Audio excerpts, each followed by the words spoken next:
क्या आप जानते हैं कि उत्तर पूर्व भारत की कुछ जनजातियां जैसे असम, नागालैंड के प्रदेश मानते हैं कि वे महाभारत के एक ऐसे योद्धा की संतान हैं जिसका नाम व्यास की संस्कृत महाभारत में आया तक नहीं है।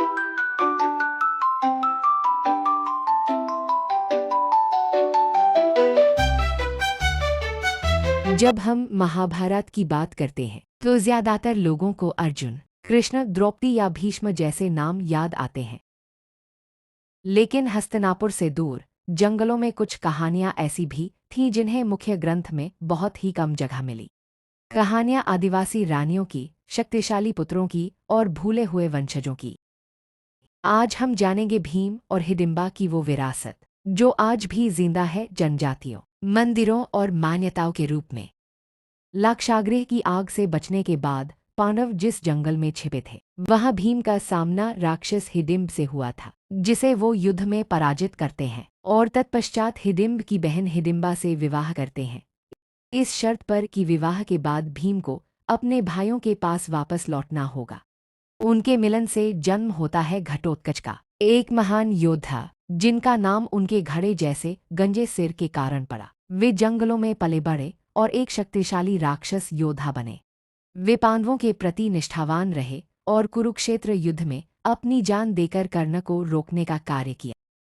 संस्कृत महाभारत में घटोत्कच की मृत्यु से उनका वंश खत्म माना गया है, लेकिन लोक कथाएं कुछ और ही कहती हैं। असम के आदिवासी क्षेत्र में दिमासा जनजाति मानती है कि वे हिडिंबा और घटोत्कच के वंशज हैं। मान्यता है कि हिडिंबा ने बाद में खासपुर में निवास किया, यहाँ तक कि कुछ विशेषज्ञों का मानना है कि दिमापुर नाम वास्तव में हिडिंबापुर से ही आया है, जिसका अर्थ है हिडिंबा का नगर। नागालैंड में कछारी राजबाड़ी के खंडहरों से जुड़ी एक लोककथा कहती है कि भीम और घटोत्कच वहीं शतरंज खेलते थे। आज भी वहां पत्थरों से बने विशाल शतरंज के मोहरे मौजूद हैं जो इन कहानियों की गवाही देते हैं। तथा असम के उदलगुरी जिले में भैरवकुंडा के पास भक्त आज भी मां हिडिंबा की पूजा करते हैं, जहां कभी पांडव वीर भीम ने भी पूजा अर्चना की थी। ये मंदिर, ये लोककथाएं दर्शाते हैं कि महाभारत सिर्फ राजाओं की नहीं, जंगलों, जनजातियों और भूली रानियों की भी है।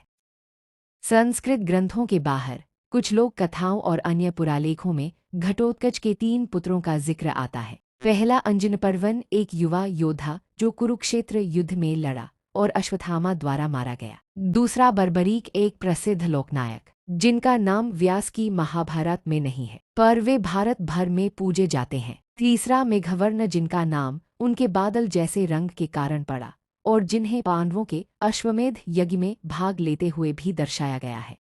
इन कहानियों को भले ही संस्कृत महाकाव्य में जगह न मिली हो, लेकिन वे आज भी जीवित हैं मंदिरों, गीतों और स्मृतियों में। मनाली का हिडिंबा देवी मंदिर आज भी श्रद्धा का केंद्र है। पास ही घटोत्कच को समर्पित एक मंदिर है। उत्तराखंड के चंपावत में एक मंदिर है जो बर्बरीक के सिर के गिरने की जगह होने का दावा करता है, जिसे घटोत्कच मंदिर के रूप में भी जाना जाता है। हालांकि यह एक अलग परंपरा है और बर्बरीक का सिर वास्तव में श्री कृष्ण द्वारा खाटू में स्थापित किया गया था और जावा, इंडोनेशिया में स्थित घटोत्कच मंदिर इस कथा की समुद्र पार की गवाही देता है। आज हम जिस प्रसिद्ध महाकाव्य महाभारत को जानते हैं वह वैशंपायन द्वारा जन्मेजय को सुनाई गई थी, अर्जुन के प्रपौत्र को, जिनकी कथा का केंद्र था कुरुवंश का गौरव और परीक्षित की सत्ता। इस राजकीय कथा में जंगलों की रानियां, घटोत्कच और बर्बरीक जैसे योद्धा या सासेम्फा जैसे क्षेत्रीय राजा महत्वपूर्ण नहीं थे, लेकिन वे जिंदा रहे मंदिरों में, गीतों में, स्मृतियों में। महाभारत केवल एक ग्रंथ नहीं है, यह एक जीवित परंपरा है जिसे हर युग में लोगों ने फिर से जिया है। असम से लेकर राजस्थान तक, नागालैंड से लेकर जावा द्वीप तक, यह कथा सिर्फ किताबों में नहीं, रक्त में, संस्कारों में और लोकगीतों में जिंदा है।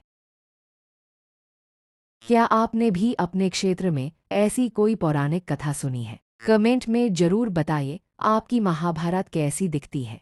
इस वीडियो को लाइक करें, चैनल को सब्सक्राइब करें और इसे उन सभी से शेयर करें जो भारतीय पौराणिक कथाओं से प्रेम करते हैं।